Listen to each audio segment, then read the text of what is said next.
कैसे हो आप सभी। तो आप जानते हैं फाइनेंशियल ईयर 2021-22 के लिए हमारा बजट एस्टिमेट 1 फरवरी को प्रस्तुत किया जा चुका है। तो इससे रिलेटेड जो आपके इंपॉर्टेंट क्वेश्चन हमारे लिए बनते हैं, जो आपसे आने वाले एग्जाम्स में पूछ सकता है, वो सारे इस वीडियो में हम आपके साथ डिस्कस करने वाला हूं। चलिए इस वीडियो को आगे बढ़ाते हैं और शुरू करते हैं। तो इसके अलावा अब आपको बजट से रिलेटेड कोई और वीडियो देखने की जरूरत नहीं पड़ेगी। इस वीडियो को आप देख लीजिएगा, आपका सारे क्वेश्चन क्लियर हो जाएंगे। चलिए आगे बढ़ते हैं। सबसे पहला ही क्वेश्चन हमारा बनता है कि हमारा जो बजट एस्टिमेट फाइनेंशियल ईयर कौन से के लिए प्रोड्यूस किया गया है, ये 21-22 के लिए। ठीक है, तो फाइनेंशियल ईयर हमारा शुरू कब होता है, 1 अप्रैल से, और खत्म कब होता है, 31 मार्च को। ये चीज क्लियर। तो अभी तो हमारा करंट का जो फाइनेंशियल ईयर है वो कौन सा चल रहा है, 2020-21 वाला, क्योंकि 1 अप्रैल से शुरू होगा ना 21-22 का। तो सो जो हमारा बजट एस्टिमेट है दो फाइनेंशियल ईयर 21-22 के लिए, उसका कुल साइज कितना है। तो कुल साइज कितना है दोस्तों, 34.83 लाख करोड़ रुपए का। आगे हम बढ़ते हैं। यदि आपको यह पता करना है कि सरकार किस किस फील्ड में कितना पैसा लगाएगी, या फिर किस किस फील्ड में कितने बजट का एस्टिमेट बनाया गया है, इसको यदि आपको ऑफिशियली चेक करना है, तो बजट की एक स्पेशल वेबसाइट भारत सरकार के द्वारा बनाई गई है, जिसपे बजट से रिलेटेड हर एक चीज की पीडीएफ आपको देखने को मिलेगी। तो उसी पीडीएफ में से एक पेज मैंने ये जो है प्रिंट स्क्रीन किया है। यहां पे देखिए, यहां पे क्या दिखाया गया है, expenditure of government of India. तो इस पेज में भारत सरकार का जो व्यय है, एक्सपेंडिचर ऑफ गवर्नमेंट है, उसको दो हिस्सों में बांटा है, पहला ए, दूसरा है बी। पहले में लिया गया है सेंटर्स एक्सपेंडिचर, यानी कि जो केंद्र सरकार का खर्चा होगा। दूसरा जो ट्रांसफर्स किया जाएगा, ठीक है, दूसरी चीजों में। अब यहाँ पे देखिए जो ट्रांसफर्स है, इसमें क्या क्या है, हमारी सेंट्रल स्पॉन्सर स्कीम है, फाइनेंस कमीशन ग्रांट है, और जितने भी लोन वगैरह है, कुछ अदर ट्रांसफर्स वगैरह है, वो सारे ट्रांसफर में लिए गए हैं। इसके अलावा जो हमारा सेंटर्स का एक्सपेंडिचर है, उसमें क्या इंक्लूड किया है, जो हमारी सेंट्रल सरकार, यानी कि जो हमारी केंद्रीय सरकार के द्वारा स्कीम्स चलाई गई हैं, उनको चलाने के लिए तो हमें पैसा चाहिए ना, तो उन स्कीम में पैसा देंगे। इसके अलावा देखिए, जो हमारी सरकार ने लोन ले रखा है, वो लोन का पैसा भी तो हमें चुकाना है, उसका इंटरेस्ट भी तो हमें चुकाना है, तो वो भी हम किस में लेंगे, सेंट्रल एक्सपेंडिचर में लेंगे। इसके अलावा हमारा एस्टेब्लिशमेंट एक्सपेंडिचर, मतलब भारत सरकार यानी कि पूरे देश को चलाने के लिए, ठीक है, इतने ज्यादा गवर्नमेंट डिपार्टमेंट बने हुए हैं, उसमें ऑफिसर कर्मचारी काम करते हैं, उनकी सैलरी चाहिए। इसके अलावा हमारे पास गवर्नमेंट के पास इतने एसेट हैं लाइक रेलवे, उनको चलाने के लिए भी पैसा चाहिए। तो ये हमारे क्या है, एस्टेब्लिशमेंट एक्सपेंडिचर है। तो यदि इन सभी एक्सपेंडिचर को आप जोड़ोगे तो आपके पास बजट का टोटल एस्टिमेट आ जाएगा। वो कितना है हमारा, 34,83,236 करोड़ रुपए। ठीक है, आगे बढ़ते हैं।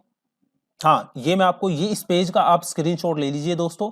ये आपको बताएगा कि जो हमारा अगला फाइनेंशियल ईयर आने वाला है 2021-22 का, उसमें जो सरकार के इंपॉर्टेंट आइटम्स हैं, उन पे सरकार कितना खर्च करने वाली है, ये इसमें आपको मिल जाएगा। तो यदि आपके एग्जाम में ये क्वेश्चन पूछता है कि इस बजट में इस फील्ड में कितना पैसा खर्च किया जाएगा, तो वहां से आप इसका आप स्क्रीनशॉट लीजिए, यहां से आप इसको रिवाइज कर सकते हैं। ठीक है, चलिए आगे बढ़ते हैं। सबसे पहला क्वेश्चन हम डिस्कस करते हैं। आप जानते हैं भारत की जो इकोनॉमी है, कोविड-19 की वजह से बहुत ज्यादा इसको इम्पैक्ट हुआ है। तो अब इस इकोनॉमी को उठाने के लिए इस बजट में कौन सा फॉर्मूला लाया गया है, तो इसमें 6 pillar for reviving of economy का फॉर्मूला लाया गया है। तो वो 6 पिलर कौन कौन से हैं वो आपको पता होने चाहिए। पहला कौन सा है, हेल्थ एंड वेलबींग का। दूसरा है physical and financial capital and infrastructure. तीसरा है इंक्लूसिव डेवलपमेंट। चौथा है ह्यूमन कैपिटल। पांचवा है innovation and research and development. छठा है हमारा minimum government and maximum governance. आगे बढ़ते हैं। चलिए दोस्तों, जब भी कोई बजट आता है तो दो टर्म्स, एक तो है कैपिटल एक्सपेंडिचर, रेवेन्यू एक्सपेंडिचर, ये एक्सपेंडिचर में ही आ गया, और दूसरा होता है डेफिसिट। ये दोनों चर्चा का विषय होती हैं, क्योंकि इन्हीं से ही पता चलता है कि हमारी इकोनॉमी की हालत क्या है। तो अभी फिलहाल हम पढ़ते हैं कैपिटल एक्सपेंडिचर और रेवेन्यू एक्सपेंडिचर। ये क्यों चर्चा में रहे, सबसे पहले आपको पता होनी चाहिए कि कैपिटल एक्सपेंडिचर क्या होता है, रेवेन्यू एक्सपेंडिचर क्या होता है। इसको समझने के लिए हम एक छोटा सा एग्जांपल लेते हैं। फॉर एग्जांपल, आप कोई कंपनी शुरू करना चाहते हैं, मान लीजिए आप एक ट्रांसपोर्ट कंपनी शुरू करना चाहते हैं, ठीक है। तो अब आप शुरू में कोई कंपनी शुरू करते हैं तो आपके पास पैसा कम होता है। तो मान लीजिए आपने एक ट्रक खरीद लिया अपनी ट्रांसपोर्ट कंपनी के लिए, वो ट्रक आपको कितने का पड़ा, मान लीजिए 10 लाख रुपए का पड़ा। अब ये 10 लाख रुपए का जो आपने ट्रक खरीदा है, ये आपने अपनी ट्रांसपोर्ट कंपनी का एक, आपके पास क्या हो गया, एक एसेट हो गया। एसेट का मतलब अब ये क्या करेगा, यही ट्रक है जिसकी वजह से आप बिजनेस करोगे और जो आने वाले समय में आपको पैसा कमा के देगा। तो एक तरीके से आपने ये 10 लाख रुपए का जो खर्चा किया है, ये आपका क्या है, कैपिटल एक्सपेंडिचर। अब रिवेन्यू एक्सपेंडिचर क्या होता है, अब चूंकि आपने 10 लाख रुपए का ट्रक लिया है, अब उसको चलाने के लिए आपको एक ड्राइवर रखना पड़ेगा, उसके अलावा इसके पेपर, इसके अलावा इसका तेल का खर्चा और इसके परमिट का खर्चा। ठीक है, तो इसको मेंटेन करने के लिए, इसको चलाने के लिए आपका जो खर्चा होगा इस ट्रक को चलाने के लिए, वो आपका किस में आएगा, रेवेन्यू एक्सपेंडिचर में आएगा। तो ये दोनों चीजें आपको क्लियर हो गई। ठीक है, कैपिटल एक्सपेंडिचर क्या होता है, रेवेन्यू एक्सपेंडिचर क्या होता है। अब इसको हम कंट्री लेवल पे समझते हैं, कैपिटल एक्सपेंडिचर क्या होता है।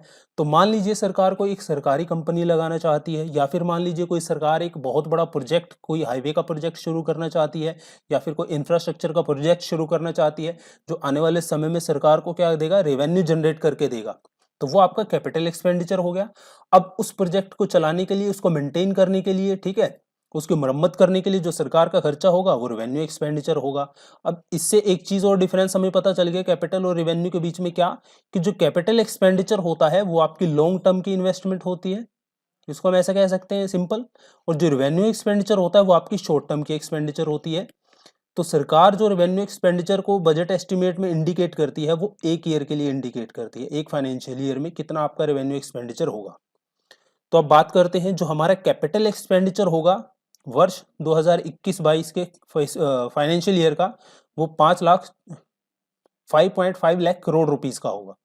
ठीक है, और जो हमारा रेवेन्यू एक्सपेंडिचर होगा दोस्तों, वो 29,29,000 करोड़ रुपए का। इस रेवेन्यू एक्सपेंडिचर के अंदर सरकार के द्वारा वो पैसा भी लिया गया है जो सरकार ने क्या किया है, लोन लिया है, या फिर सरकार आने वाले समय में लोन लेगी। बजट एस्टिमेट में हमें यह भी बताया गया है कि सरकार ने 2020-21 के फाइनेंशियल ईयर में लगभग 12 लाख करोड़ रुपए का लोन ले चुकी है सरकार। इसके अलावा जो अभी हमारे दो महीने बचे हुए हैं ना, 20-21 के फाइनेंशियल ईयर के, तो इन 2 महीनों में सरकार 80,000 जो है रुपए का, 80,000 करोड़ रुपए का जो है और भी लोन जो है फॉरेन लोन लेगी। अब सरकार लोन क्यों लेती है वो मैं आगे आपको एक्सप्लेन करूंगा। चलिए आगे बढ़ते हैं, ये दोनों चीजें आपको समझ में आ गई। अब 2 चीजें टीवी पे चर्चा का विषय बनी थी, डिसइन्वेस्टमेंट और आईपीओ।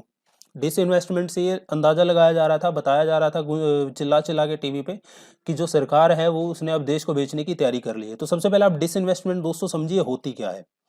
अब मैं उसी एग्जाम्पल पे आता हूँ। मैंने आपको बताया था कि आपने ट्रांसपोर्ट कंपनी शुरू की, तो अब मान लीजिए आपकी कंपनी को शुरू हुए 5 साल हो गए, और अब आपके पास ऐसे ऐसे ऑर्डर आने लगे, ऐसे ऐसी भारी चीज़ों के ऑर्डर आने लगे कि आपके पास जो आपका ट्रक है, उस ट्रक के इंजन की इतनी कैपेसिटी नहीं है कि वो उस माल को ढो सके। तो ऐसे में आपको एक नया हाई हॉर्स पावर वाला ट्रक चाहिए, क्योंकि अब वो ट्रक आपका जो पुराने वाले आपके किसी काम का नहीं है।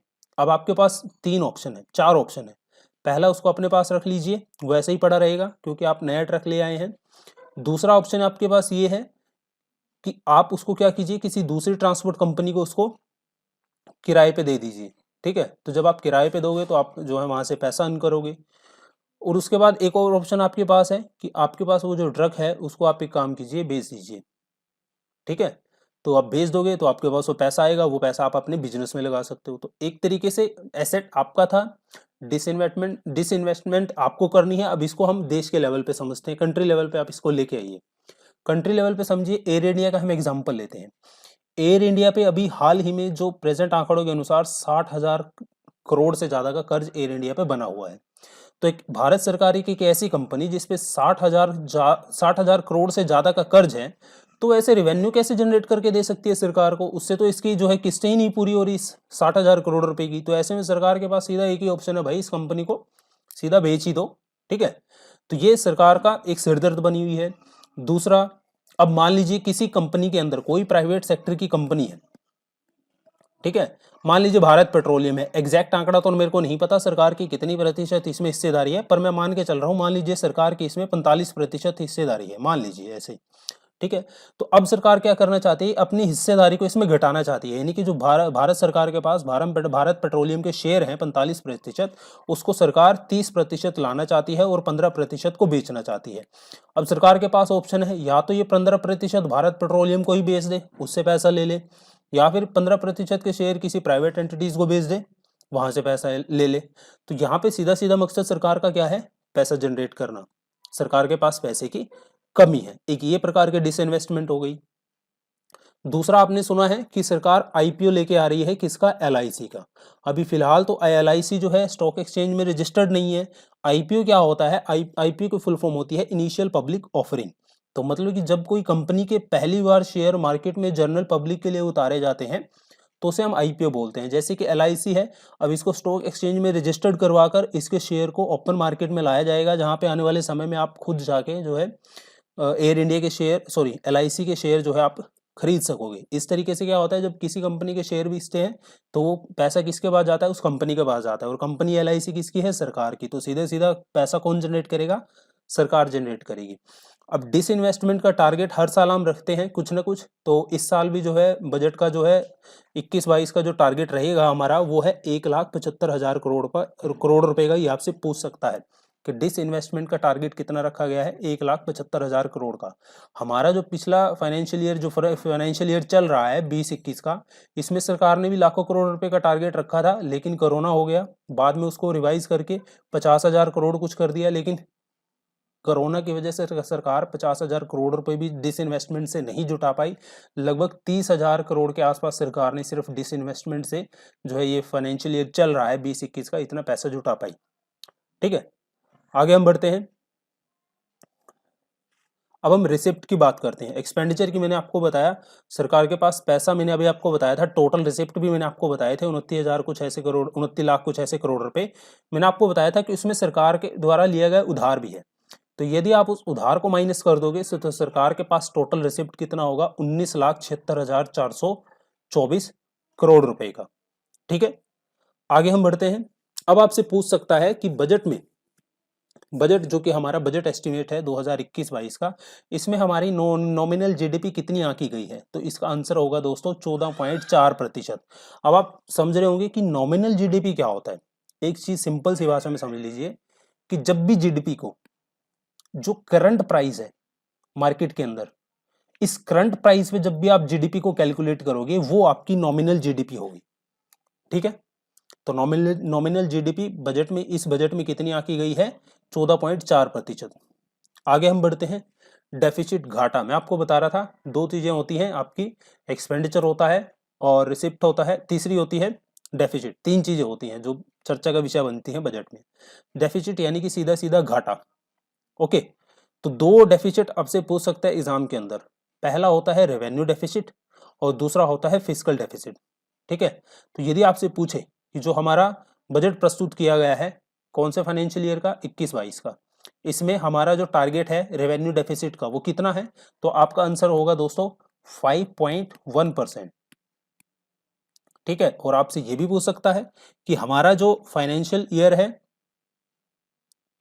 21-22 का, ठीक है, यानी कि जो करंट में हमने प्रस्तुत किया है 2021-22 के लिए बजट एस्टिमेट, इसमें सरकार का कितना टारगेट है फिस्कल डेफिसिट का? 6.8%। इसको आप नोट कर लीजिए, कितना है? 6.8%। और हाँ, करंट का जो हमारा फाइनेंशियल ईयर कौन सा चल रहा है, अभी तो खत्म नहीं हुआ ना, 20-21 वाला चल रहा है, तो इसमें सरकार का फिस्कल डेफिसिट कितना है? कोरोना हो गया था, आप जानते हैं, सरकार के पास पैसा नहीं आया, तो सरकार का फिस्कल डेफिसिट बढ़ के कितना हो गया? 9.5%।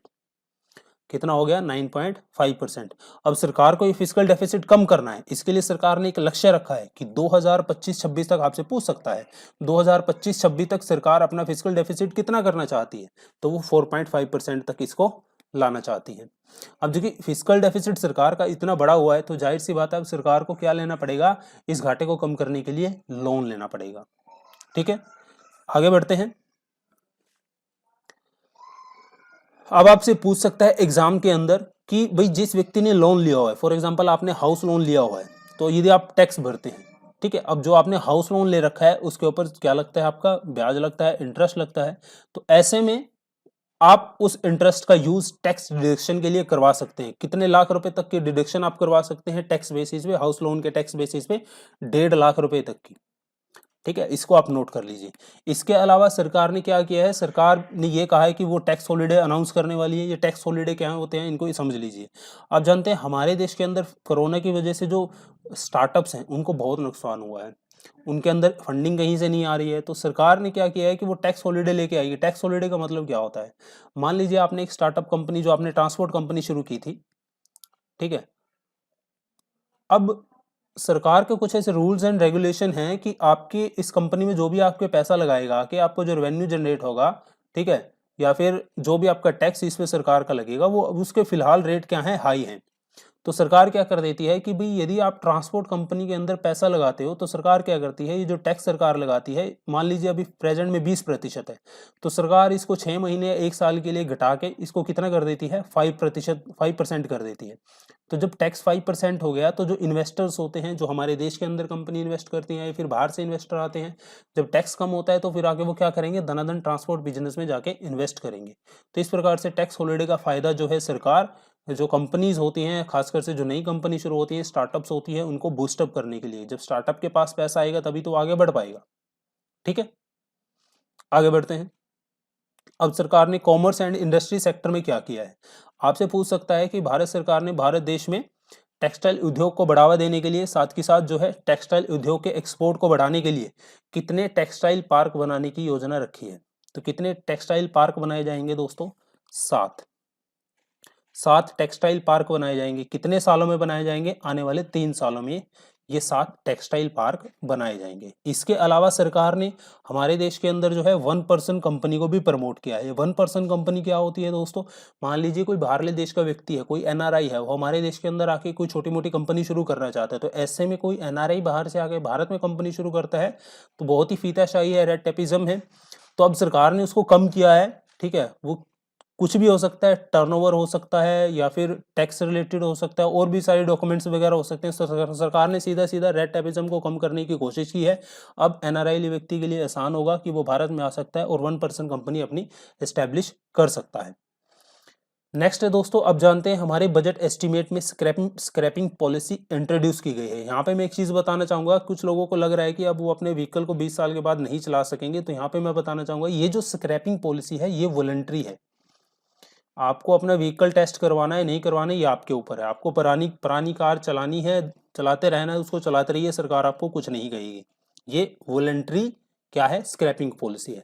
चलिए, अब इससे क्या प्रश्न पूछा जा सकता है, इसे पूछा जा सकता है कि जो पैसेंजर व्हीकल होंगे उनकी लाइफ एक्सपेक्टेंसी इस स्क्रैपिंग पॉलिसी के अनुसार कितनी होगी। तो जो आपके पैसेंजर व्हीकल होंगे, यानी कि आप जो खुद के व्हीकल होंगे आपके, उनको आप जो है 20 साल तक चला सकोगे अपनी गाड़ी वगैरह को, उसके बाद जो है इसको स्क्रैप कर सकते हो। इसके बाद यदि आप कमर्शियल व्हीकल का यूज़ करते हो, जैसे आप अपनी ट्रांसपोर्ट कंपनी के अंदर ट्रक का यूज़ कर रहे थे, उसको आप 15 साल के बाद आपको उसको क्या करना पड़ेगा, स्क्रैप करना पड़ेगा। ये चीज़ क्लियर हो गई। आगे बढ़ते हैं। अब हाईवे से रिलेटेड सरकार ने बजट एस्टीमेट में क्या ऐलान किया है। सरकार ने ये ऐलान किया है कि 2021 में सरकार क्या करेगी, आपसे पूछ सकता है कि 2021 बजट एस्टीमेट के अनुसार सरकार 2021 में कितने हजार किलोमीटर का हाईवे इंफ्रास्ट्रक्चर पूरा करने वाली है। तो 11,000 किलोमीटर के नेशनल हाईवे जो है 2021 में सरकार के द्वारा पूरे कर लिए जाएंगे। और आपसे ये भी पूछ सकता है कि किस किस राज्य में कितने किलोमीटर के हाईवे के प्रोजेक्ट शुरू किए जाएंगे, आपसे ये भी पूछ सकता है। या फिर आपसे ये भी पूछ सकता है जैसे कि वेस्ट बंगाल में जो है 675 किलोमीटर का नेशनल हाईवे बनाने के लिए सरकार कितना पैसा इन्वेस्ट करेगी, तो इसका आंसर है 95,000 करोड़ रुपए। तमिलनाडु के अंदर 3500 किलोमीटर का हाईवे बनाया जाएगा। इसके अलावा जो केरला है उसको 1100 किलोमीटर का हाईवे बनाया जाएगा केरला के अंदर, उसमें सरकार कितना इन्वेस्ट करेगी, 65,000 करोड़ रुपए इन्वेस्ट करेगी। तो इस प्रकार से प्रश्न आपको हाईवे से रिलेटेड पूछ सकता है। आगे बढ़ते हैं। पावर सेक्टर के लिए सरकार ने क्या किया है, आपसे पूछ सकता है पावर सेक्टर के अंदर सरकार ने कितना पैसा डाला है बजट एस्टीमेट में। तो 3.05 लाख करोड़ रुपए सरकार ने पावर सेक्टर को दिए हैं। अब पावर सेक्टर में और क्या कहा गया है, पावर सेक्टर में आपसे ये पूछ सकता है कि भारत सरकार भारत में गैस डिस्ट्रीब्यूशन नेटवर्क को बढ़ावा देने के लिए अगले 3 सालों में कितने शहर को इस परियोजना से जोड़ने वाली है। तो कितने शहरों को जोड़ने वाली है, 100 शहरों को, क्योंकि आने वाले 3 सालों में 100 शहरों के अंदर गैस डिस्ट्रीब्यूशन नेटवर्क सिस्टम को बढ़ाने के लिए इन 100 शहरों को गैस डिस्ट्रीब्यूशन नेटवर्क से जोड़ा जाएगा। आपसे ये भी एक चीज आपने और सुनी होगी कि जो बिजली प्रोवाइड करती हैं, इलेक्ट्रिसिटी प्रोवाइड करती हैं कंपनियां, अब ये कस्टमर की चॉइस होगी वो किस कंपनी की बिजली अपने घर में लेना चाहता है। ठीक है, आगे बढ़ते हैं। बैंक से रिलेटेड सरकार ने क्या किया है, अब जानते हैं हमारे देश में बैंकों के हालात। एनपीए बहुत बड़ा हुआ है, नॉन परफॉर्मिंग एसेट, मतलब कि क्या होता है कि कोई भी बैंक यदि कर्जा दे देता है और वो कर्जा वापस जो है उसके पास नहीं आता, तो वो क्या हो जाता है, बैंक के लिए एनपीए हो जाता है। तो हाल में जो प्रेजेंट में तो बहुत बुरी कंडीशन है भारत के बैंकों की, तो इसलिए एनपीए को कम करने के लिए सरकार बजट एस्टिमेट में कितने हजार करोड़ रुपए का निवेश पब्लिक सेक्टर बैंक में करने वाली है? तो सरकार 20,000 करोड़ रुपए का निवेश पब्लिक सेक्टर बैंक में करने वाली है। ठीक है, आगे हम बढ़ते हैं। अभी आप जानते हैं 2021 में जनगणना सेंसस होने वाला है हमारे भारत देश का। तो यहाँ पे आप बताइए, भारत सरकार सेंसस को पूरा करने के लिए कितने करोड़ रुपए भारत सरकार ने बजट एस्टीमेट में सेंसस को दिए हैं? तो कितने दिए हैं? 3,768 करोड़ रुपए सरकार ने दिए हैं। एक और मैं बात यहाँ पे बताना चाहूंगा, ये जो सेंसस हमारा वर्ष 2021 में होगा दोस्तों, ये पेपरलेस होगा। पेपरलेस का मतलब क्या है? ये डिजिटल होगा। डिजिटल होगा तो मतलब ये जो सेंसस करने के लिए पेपर की बजाय अब किसका, कंप्यूटर टैबलेट्स का यूज किया जाएगा। ठीक है, आगे हम बढ़ते हैं। आपसे ये पूछ सकता है कि कितनी उम्र तक के व्यक्तियों को जो है टैक्स रिटर्न फाइल करने के लिए एग्जम्प्ट किया गया है यदि उनकी इनकम का सोर्स पेंशन या फिर इंटरेस्ट है? तो इसका आंसर होगा 75 ईयर। ठीक है, तो आज़ादी के 75वें दिवस बनाएंगे तो उसके उपलक्ष्य में जो हमारे देश के अंदर 75 या 75 से ज़्यादा उम्र के व्यक्ति हैं और उनका इनकम का सोर्स या तो पेंशन है या फिर उनके पैसे के ऊपर उनको इंटरेस्ट मिलता है, यदि ये दो सोर्स ऑफ इनकम है उनके, तो उनके ऊपर टैक्स तो लगेगा। टैक्स से एग्जम्प्ट नहीं किया है उनको, टैक्स उनको देना पड़ेगा, बट उनको टैक्स रिटर्न फाइल करने की कोई भी जरूरत नहीं है। ठीक है, आगे हम बढ़ते हैं। बजट के अंदर और भी कुछ इंपॉर्टेंट ऐलान किए गए हैं जो आपसे पूछ सकता है। जैसे हमारे देश के अंदर शिक्षा में शिक्षा को बढ़ावा देने के लिए भारत सरकार आने वाले समय में कितने सैनिक स्कूल खोलने जा रही है? तो कितने 100 नए सैनिक स्कूल खोले जाएंगे और ऐलान किया है इस बजट एस्टीमेट में। दूसरा, ट्राइबल एरियाज के अंदर एजुकेशन शिक्षा को बढ़ावा देने के लिए कितने एकलव्य स्कूल खोलने का ऐलान बजट एस्टीमेट 2021-22 में किया है? तो 750 एकलव्य स्कूल खोले जाएंगे। इसके अलावा भारत में हायर एजुकेशन को बढ़ावा देने के लिए एक सेंट्रल यूनिवर्सिटी बनाने का प्रावधान बजट एस्टीमेट में किया गया है। ये सेंट्रल यूनिवर्सिटी कहाँ पे खोली जाएगी? ये सेंट्रल यूनिवर्सिटी कहाँ खोली जाएगी? लद्दाख में खोली जाएगी। ठीक है, आगे हम बढ़ते हैं। और कुछ इंपॉर्टेंट ऐलान किए हैं, जैसे आपसे पूछ सकता है बजट एस्टीमेट 2021-22 के अनुसार कौन से वर्ष तक भारतीय रेल का 100% इलेक्ट्रिफिकेशन हो जाएगा? तो उसका आंसर है दोस्तों वर्ष 2023 तक। ये एस्टीमेट बजट एस्टीमेट में बताया गया है। दूसरा, हमारे जो बंदरगाह हैं जहाँ पे जो शिप्स होती हैं, युद्धपोत होते हैं, शिप्स होती हैं, उनको रिसाइकल किया जाता है। खासकर से गुजरात में ये बहुत बड़ी इंडस्ट्री है, तो इनकी क्षमता सरकार डबल करना चाहती है। रिसाइकलिंग कैपेसिटी इनकी डबल करना चाहती है, तो उसके लिए सरकार का लक्ष्य है कौन से साल तक जो है इनकी रिसाइकलिंग कैपेसिटी को डबल कर दिया जाएगा? वर्ष 2024 तक। इसके अलावा गैस पाइपलाइन प्रोजेक्ट जो है भारत सरकार का, उसको बढ़ावा देने के लिए हाल ही में सरकार ने बजट एस्टीमेट में किस राज्य या फिर यूनियन टेरिटरी में नए गैस पाइपलाइन प्रोजेक्ट लाने की घोषणा की है? तो उसका आंसर क्या है दोस्तों? जम्मू एंड कश्मीर। इसके अलावा आपसे ये क्वेश्चन भी पूछ सकता है कि एलपीजी स्कीम के तहत चलाई गई प्रधानमंत्री उज्ज्वला योजना जो चली हुई है, बजट एस्टीमेट में ऐलान किया गया है कि कितने व्यक्तियों को और जो है प्रधानमंत्री उज्ज्वला योजना से जोड़ा जाएगा? तो 1 करोड़ और व्यक्तियों को जो है प्रधानमंत्री उज्ज्वला योजना से जोड़ा जाएगा। आगे बढ़ते हैं। कोविड-19 वैक्सीन, आप जानते हैं कोविड-19 वैक्सीन कितनी जरूरी है आज के दौर में, तो इसलिए सरकार ने वैक्सीनेशन के लिए कितने हजार करोड़ रुपए दिए हैं? 35,000 करोड़ रुपए दिए हैं। ठीक है, इसके अलावा बजट एस्टीमेट में आपने एक वैक्सीन का और नाम सुना होगा जिसके ऊपर मैंने अलग से एक वीडियो बनाई थी, जिसका नाम है न्यूमोकोकल वैक्सीन। इसके लिए मैंने आपको अलग से बताया था कि ये वैक्सीन क्यों है। मैंने आपको बताया था कि हर साल भारत के अंदर निमोनिया से 50,000 बच्चे मर जाते हैं, तो इसलिए भारत सरकार ने अपनी खुद की एक जो है स्वदेशी न्यूमोकोकल वैक्सीन बनाई है, जो कि फिलहाल तो अभी 5 राज्यों में उपलब्ध है और आने वाले कुछ दिनों में इसको जो है पूरे भारत में उपलब्ध करवा दिया जाएगा। आगे हम बढ़ते हैं। सेस, आपने सुना होगा कि टीवी में पढ़ा होगा या व्हाट्सएप पे आप पे मैसेज भी आया होगा कि सरकार ने एग्रीकल्चर सेस लगा दिया है पेट्रोल और डीजल पे, और पेट्रोल और डीजल के अब दाम बढ़ने वाले हैं। ऐसा नहीं है दोस्तों, सरकार ने एग्रीकल्चर सेस लगाया है, ठीक है, मानते हैं पेट्रोल के ऊपर 2.5 रुपये लगाया है और डीजल के ऊपर 4 रुपये प्रति लीटर लगाया है, लेकिन इसका असर जो है वो कस्टमर्स के ऊपर नहीं पड़ेगा। कस्टमर के ऊपर इसका असर कैसे नहीं पड़ेगा? क्योंकि सरकार ने पेट्रोल और डीजल के ऊपर लगने वाली जो एक्साइज ड्यूटी है उसको उसी प्रपोर्शन में कम कर दिया है। अब जिसकी वजह से रेट में जो रिटेल का प्राइस है पेट्रोल और डीजल का, उसमें कोई भी फर्क आने वाला नहीं है। इसके अलावा सरकार ने जो है सेस और भी लगाया है, जैसे गोल्ड है, सिल्वर है, एल्कोहलिक बेवरेज, कोल और कॉटन, कुछ ऐसी चीजें हैं जिनकी कस्टम ड्यूटी को उसी प्रोपोर्शन में घटाया है, लेकिन सेस उनके ऊपर लगाया है सरकार के द्वारा, ये इंट्रोड्यूस किया गया है। आगे हम बढ़ते हैं। इनकम टैक्स प्रोसीडिंग क्या होता है कि पहले क्या होता था कि हमारे देश के अंदर सरकार जो होती थी, कोई भी केस होता था इनकम टैक्स से रिलेटेड जो 6 साल पुराना था, तो सरकार उसको खोल के बैठ जाती थी, उसकी छानबीन करना शुरू कर देती थी। तो ये टर्म थी कि 6 साल तक के पुराने केस सरकार खोल सकती है, उनकी जांच कर सकती है। लेकिन इस बजट एस्टिमेट में ये जो पीरियड है 6 साल का, इसको घटा के कितना कर दिया है, इसको घटा के अब 3 साल का कर दिया है। ठीक है, the limit for the reopening of the income tax assessment will be reduce from 6 year presently to 3 year.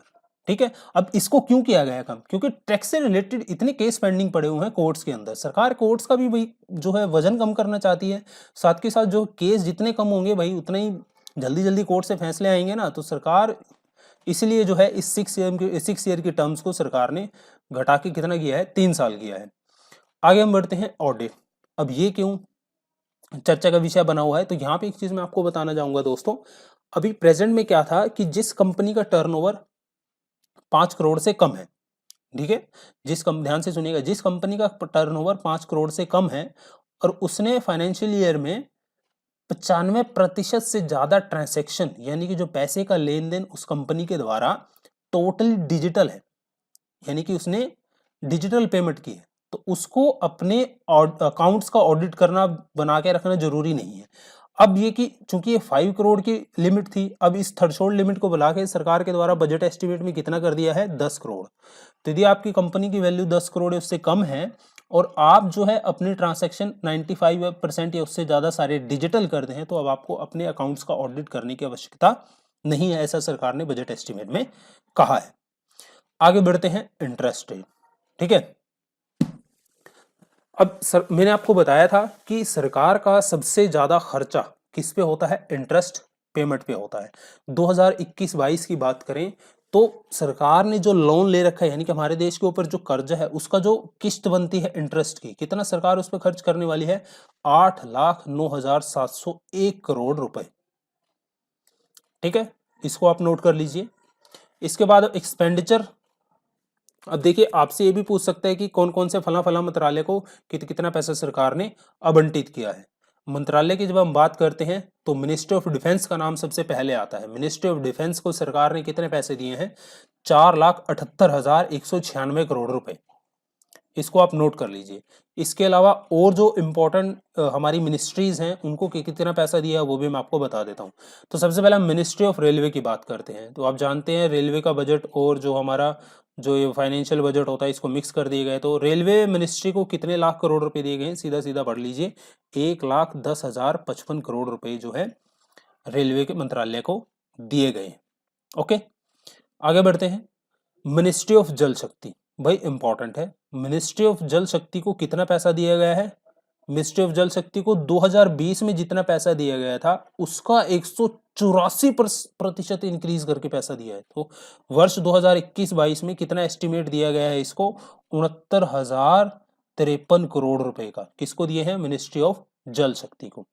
ठीक है,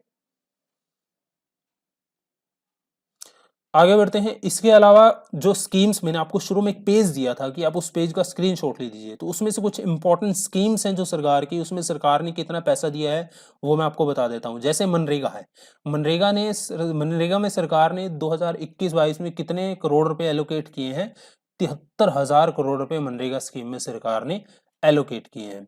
ठीक है, दूसरी बात हम करते हैं प्रधानमंत्री किसान जो स्कीम है उसमें, जिसमें हम फाइनेंशियल सपोर्ट देते हैं फार्मर्स को, 2-2 हजार रुपए की जो किस्त जाती है, आपने सुना होगा। ठीक है, उसमें कितने करोड़ रुपए सरकार ने दिए हैं पीएम किसान स्कीम में, 65,000 करोड़ रुपए। कितने दिए हैं, 65,000 करोड़ रुपए। इसके अलावा जल जीवन मिशन केंद्र सरकार के द्वारा चलाया जा रहा है, जिसको पहले national rural drinking water mission के नाम से जाना जाता था। 2020-21 में इसको जितना पैसा दिया गया था उसका 355% इंक्रीज करके जल जीवन मिशन को 50,011 करोड़ रुपए इसमें दिए गए हैं केंद्र सरकार के द्वारा बजट एस्टिमेट 2021-22 में। अब आपको प्रश्न कैसे पूछ सकता है, मैंने आपको फिस्कल डेफिसिट बताया था 2020-21 का कितना फिस्कल डेफिसिट रहा था हमारा, 9.5% रहा था। आपसे पूछ सकता है कि फिस्कल डेफिसिट 2021-22 में कितना रहने का अनुमान किया गया है, 6.8% किया गया है। और आपसे ये भी पूछ सकता है कि वर्ष 2025-26 में फिस्कल डेफिसिट सरकार कितना लाना चाहती है, ये भी मैंने आपको बता दिया था। तो एक प्रकार से मैं आपको इसको दोबारा, हाँ, रेवेन्यू डेफिसिट में मैंने आपको बताया था 2021-22 में जो आपका रेवेन्यू डेफिसिट का सरकार का क्या गोल है। इसके बाद ये सारा मैं आपको फिर से एक बार रिवाइज करवा देता हूँ। ये ऑफिशियल पेज मैंने जो है बजट की वेबसाइट से लिया हुआ है।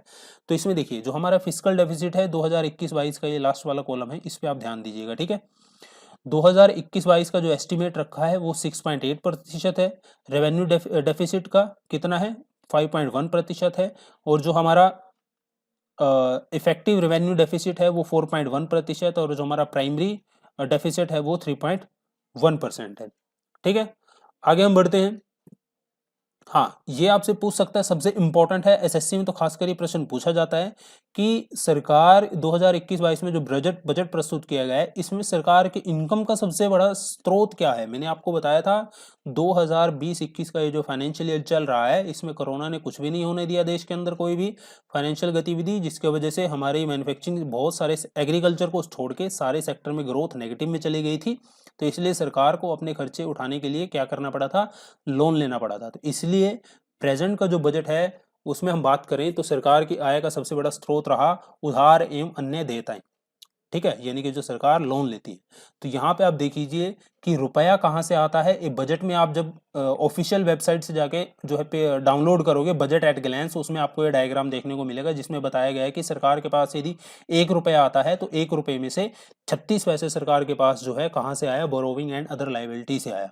इसके बाद सरकार के पैसे दूसरे नंबर पे कौन सा है, दूसरे नंबर पे है हमारा गुड्स एंड सर्विसेज टैक्स यानी कि जीएसटी।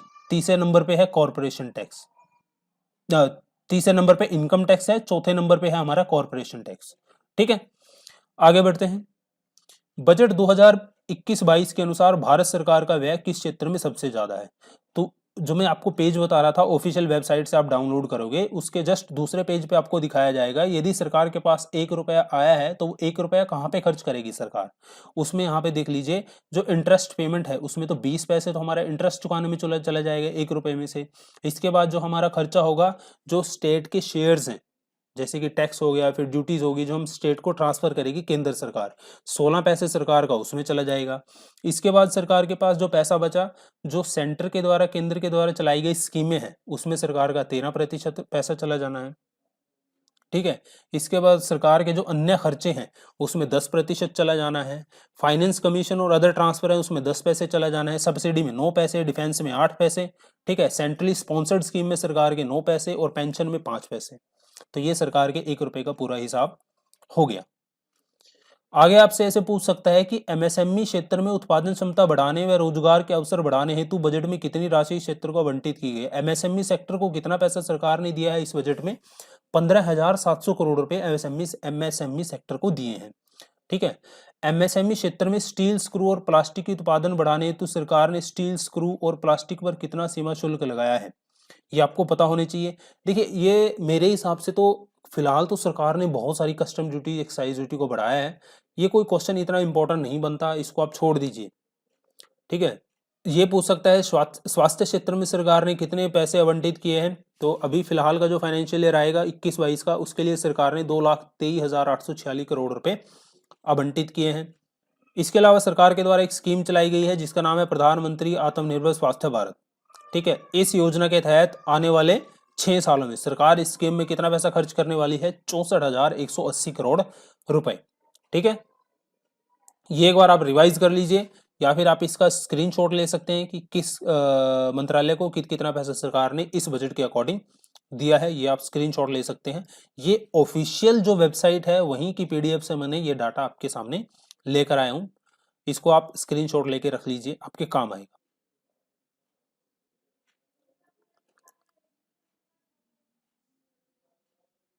नेशनल, जैसे नेशनल एजुकेशन मिशन है 2021-22 का जो बजट एस्टिमेट है उसमें इसको कितने करोड़ रुपए दिए गए हैं, 34,300 करोड़ रुपए, ठीक है। तो ये थे इंपॉर्टेंट क्वेश्चन। कैसा आपको वीडियो लगा कमेंट बॉक्स में बताइएगा। मिलता हूं नेक्स्ट वीडियो में नए टॉपिक के साथ, तब तक के लिए बाय बाय।